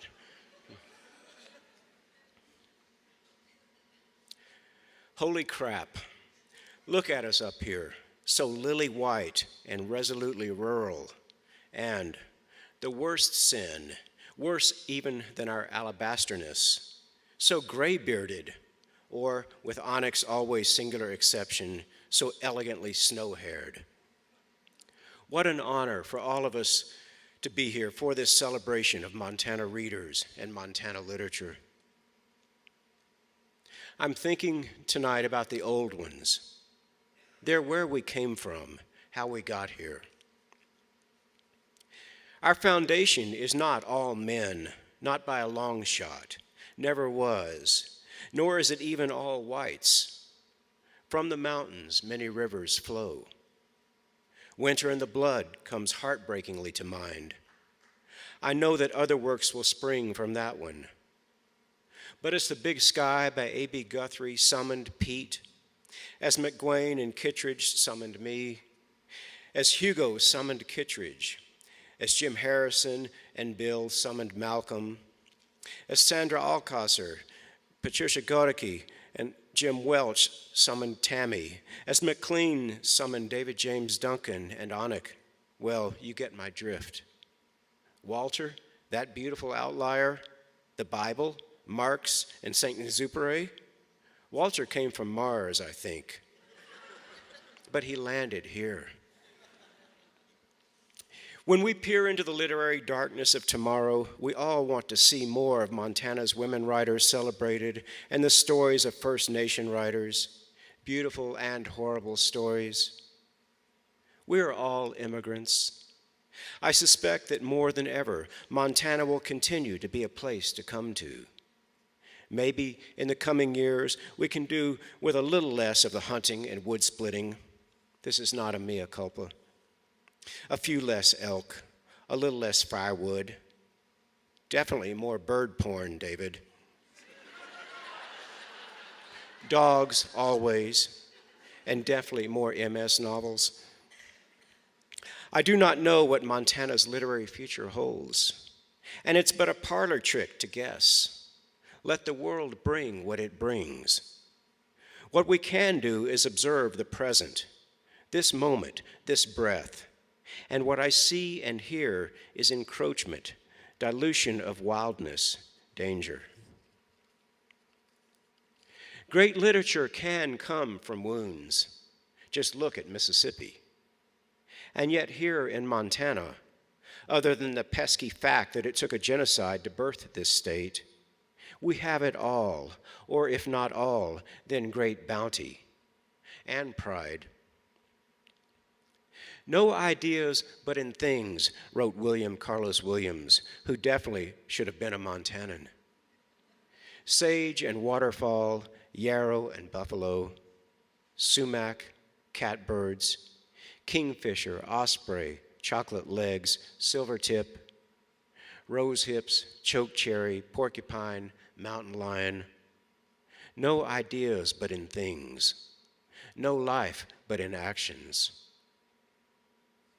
Whatever comes out of Montana must continue to come from this: elk and sweetgrass, tiny glaciers and big wildfires, mayflies and eagles, pipsissewa, princess pine, ponderosa.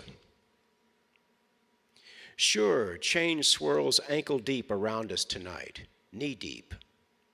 The new bakeries and breweries and delicatessens are fine, as are the fat-tired mountain bikes and swoosh-tailed telemark skis. But the Carlyle Group is not fine. Arch Cole and Warren Buffett are not fine. Railroading the Tongue River Valley to Asia is not fine. W.R. Grace and Plum Creek are not fine. Balkanizing the front is not fine. Keystone XL is definitely not fine. Thank God Jeanette Rankin is still in our blood, in our bones, she who fought every war. We are at war. We have been invaded. They are spilling over our borders. They are taking Montana away rail car by rail car. Not wheat, not beef, not barley, not hay. They are taking the only enduring thing we have besides each other, which is the land. The great green garden that sustains us as writers, as readers, and as a people. I don't know our future, but what an honor this evening to say goodnight, not goodbye, to the old ones, so beloved, who got us here. Hugo, Guthrie, Welch, Walker, Crumley, and so many more.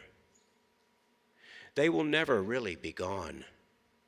Whether we write about sod houses and one-room schoolhouses, or about the biolab in Hamilton, the old ones will never be gone. But what is coming next must be as fierce and contrary and wild and sweet as those who were here before us. As fierce and contrary and wild and sweet as the landscape that brings these qualities out of us. We are magnificent.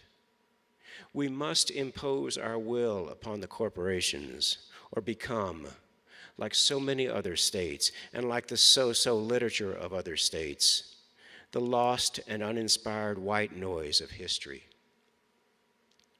That is the future the corporations and the barons who operate their levers desire for us. They are doing everything they can to ensure that we remain sleeping. They know what we ourselves do not always quite fully remember, which is that through charters, through the law, we can still impose our will upon them. They walk quietly these days, but they are in country. They are here. They want us to be quiet. They want to be quiet. They rarely speak, but they are gathering everything. They are here. They have placed a hood over each of our heads, and we sleep. We are sleeping. We are sleeping. We are sleeping. Please wake up. Or, one more night's sleep, one more night's celebration of the old ones. In the morning, let us wake up and go out into the burning world that awaits and to a quiet war that we did not see coming, but which is here. In Montana, we still get to write our future. They are here, we are here. What will happen? I, for one, believe it will be beautiful.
A telephone and a red balloon and a picture of the cow jumping over the moon.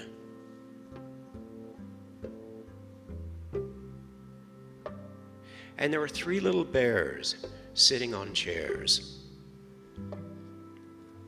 and 2 little kittens and a pair of mittens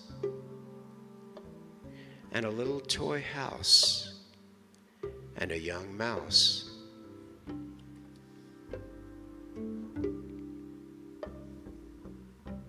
And a comb, and a brush, and a bowl full of mush, and a quiet old lady who was whispering hush.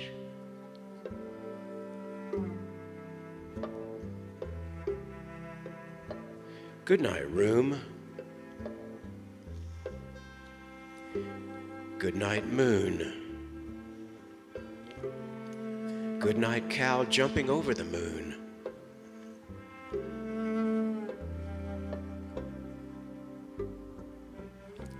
Good night, light and the red balloon. Good night, bears. Good night, chairs. Good night, kittens. And good night, mittens.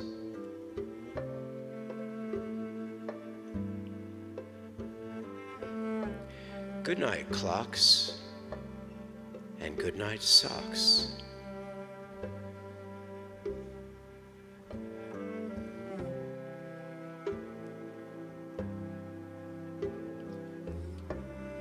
Good night, little house. And good night, mouse. Good night, comb, and good night, brush.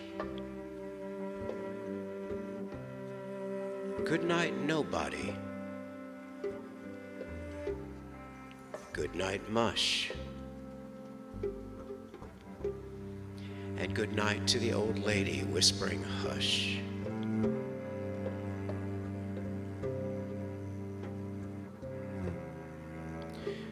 Good night, stars.